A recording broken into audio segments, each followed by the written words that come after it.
দিবস নাইট আসতেছে না? এই যুবকেরা ভালো করে শুনে রাখো, এটা বিজাতীয় একটা কালচার, বিজাতীয় কালচার।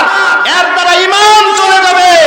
এটা আমাদের না, এটা হলো কাফেরদের। এটা কিভাবে হয়েছে?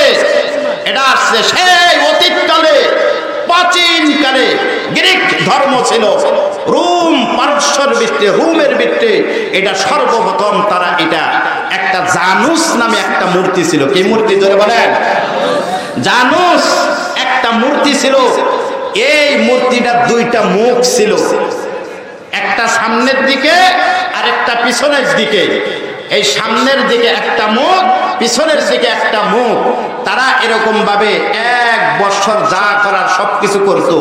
যেই ডিসেম্বর মাসের 31 তারিখ আসতো, রাত 12টা যখন বাজবে, 12টা বাজার আগ মুহূর্তে পিছনের সাইডে গিয়ে তারা বলতো যে দীর্ঘ 1 বছর অতিবাহিত হয়েছে, এই 1 বছর আমাদের থেকে যা কিছু আমরা করেছি এই সব কিছু যেন ওই জানুস মূর্তি তুমি আমাদেরকে মাফ করে দাও, এটা যেন ভালো হয়।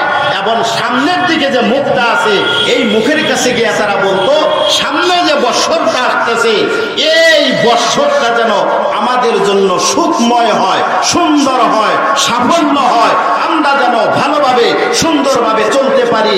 এই সামনের দিকে মুক্তির মুখের কাছে গিয়া তারা এই কথাটা বলতো। এই প্রচলনটা তারা করেছে সেই গ্রিক ধর্ম প্রাচীন কালে। তখন থেকে এই 31 নাইট চলে আসতেছে।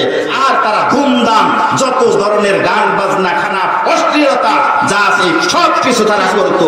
এই প্রাচীন যুগের এই কালচারটা চলতে চলতে আস্তে আস্তে আমাদের মুসলমানদের ভিতরেও ঢুকে গেছে। কথা দেখতে হবে। আমাদের যুব সমাজ, আমাদের সন্তানরাই মনে করতেছে মনে হয় এটা আমাদের একটা সংস্কৃতি।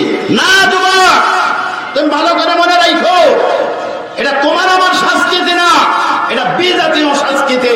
এর দ্বারা ঈমান চলে যাবে, ঈমান থাকবে না। তুমি একবার ভাবছ তুমি কি করতেছ? এটা পালন করা মানে মূর্তির পূজা করা, মূর্তির সাপোর্ট করা, মূর্তির কাছে যাওয়া।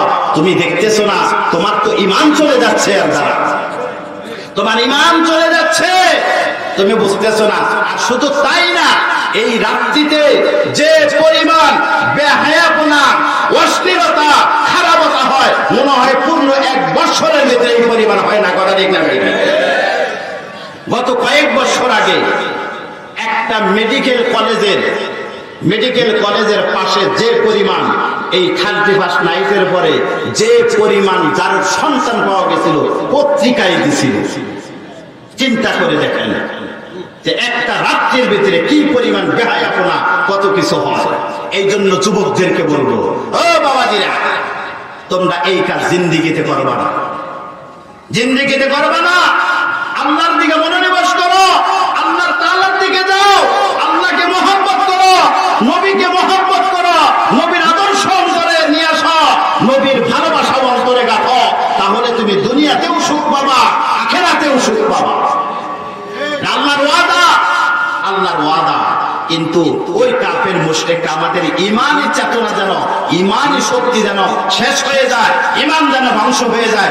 কত ধরনের, কত প্রকারের, কত কিছু ফেরকাত দ্বারা, কত কিছু দ্বারা আমাদের ঈমানকে ধ্বংস করার জন্য একের পর এক তারা পায়তারা করেই চলছে।